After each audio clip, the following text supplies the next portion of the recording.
Hi, it's Chelsea from Bella Real. I'm working on a passion project and my goal is to interview 30 different artists, entrepreneurs, and creatives that I've been inspired by, and I would love to feature you. Hey guys, I'm here with the lovely, beautiful, and talented Niki Marie, and yes, this may or may not be our third take, but we are rolling with it.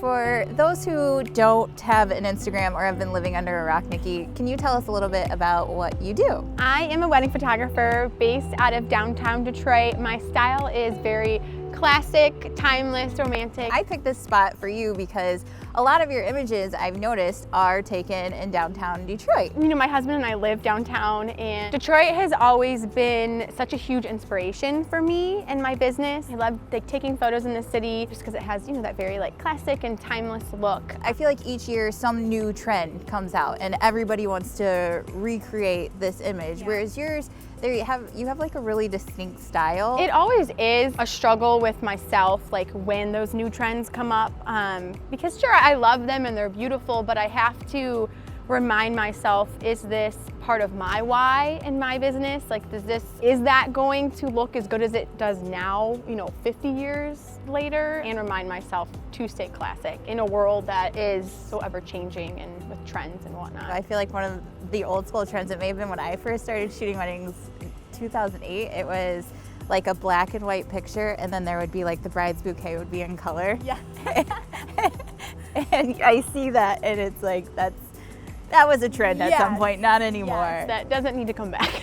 I feel like the only filters that I see in your images is black and white, and that looks super classy. Is that mainly what you stick to with your style? No, I always try to have my images, like the colors and whatnot, remain like true to life. And then for my black and whites, I always try to keep those very, classic and clean. When did you actually start your photography business? I shot my first wedding when I was 16, so that would put me back at like 2011.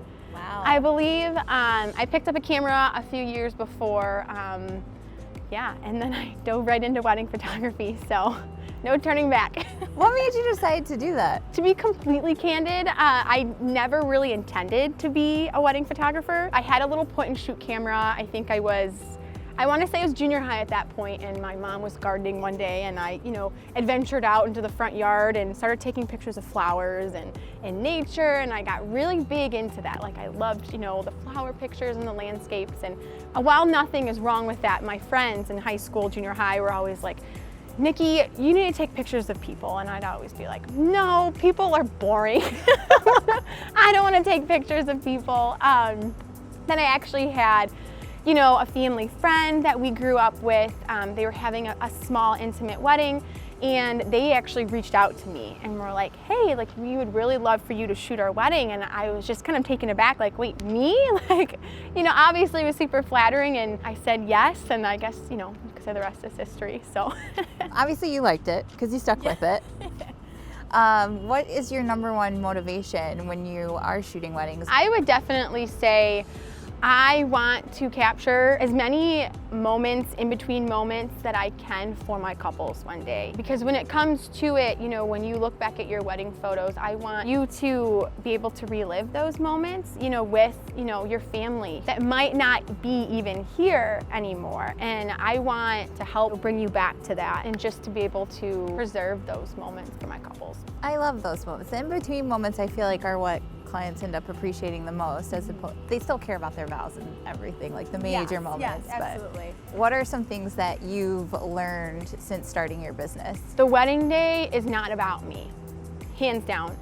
It's about my couples, and it's about serving them, and to also, give 110% and capture those moments for them, for sure. I don't want people to look at my photos and be like, oh, that's a cool thing the photographer did. I want people to look at my photos and be able to tell the story, or to see the story of my couples, and to get to know them, just through that image, and to, feel those emotions as well. I feel like your branding and everything is so personal, because it feels like people know you and they don't even know you kind of thing. You built up a huge following on Instagram. What's your secret of building up such a large following on social media? Just being yourself.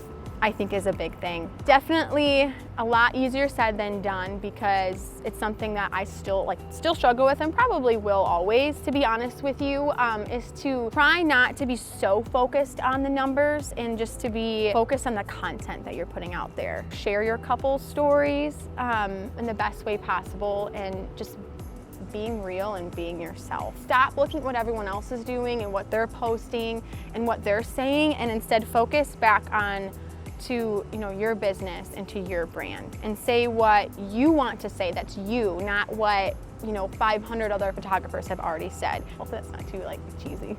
I don't think it is, because I know, looking through some of your posts, there have been ones where you've put on there, it's almost like reading your diary, which is such a big insight. One of them is guys, not gonna lie, I've struggled to come up with content lately, and that just makes it seem that much more real. It humanizes you. That was one of the reasons that attracted me to you. Yeah.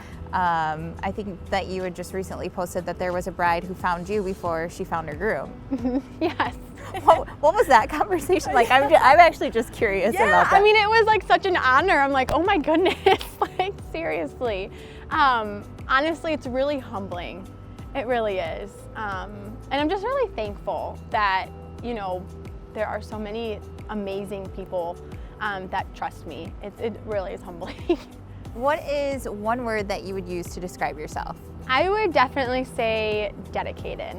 And why is that? On a wedding day, and just in general, if you're my bride, I'm completely yours for the day, and I am 100,000,000% dedicated to capture those moments for you and to be there, not even just to capture those moments, but to be an honorary bridesmaid type thing. If, to get the bugs out of your train, give you the back of my earring. I've seen this. I can attest to that. I've seen her holding brides' dresses, adjusting things, making sure they look perfect. And if I work a 10-hour day with you, I know that you are going to be working those full 10 hours, constantly with your camera, moving and stuff. So I love it. That's one of the reasons why I do admire you so much and am inspired by you, because that is a long day. And especially with as many weddings as you do, we've worked with you consistently, and you've consistently, each of those wedding days, bring your A game the entire time. I actually think the last wedding we worked together, it was in Michigan, but you worked a wedding the night before in Chicago. And I wouldn't have known unless you told me, because you were let's go. It was Labrine and Phil. Yes. And we were everywhere during that. So kudos. Oh my goodness, you're too kind, seriously. I'm doing this whole video series because I've been inspired by so many people. You're obviously one of them. Who is somebody that inspires you? I would definitely say my mom. She is the epitome of the most hardworking, dedicated person you've ever met. She really instilled that into me from a young age, and that I give her 100% credit for the dedication and the hard work ethic that she's taught me, for sure. And she really is a really big inspiration for me. Is there any advice that you would give to somebody else who's thinking about starting their own business? Work really hard and just be kind, I think goes a really long way. And I know it sounds so cliche, but to not give up, because I can literally recall so many times where I just sat there and just wanted to throw in the towel and be you know what, no, I don't want to do this anymore. This is hard. What did I get myself into? But just to keep persevering through it, no matter how hard it gets, and when you get into that comparison trap, or when you feel like you're not good enough, just to keep going and just keep pushing yourself, keep working hard, and just be really nice to people. I think goes a really long way. It does. You're always super kind when I work with you. I try.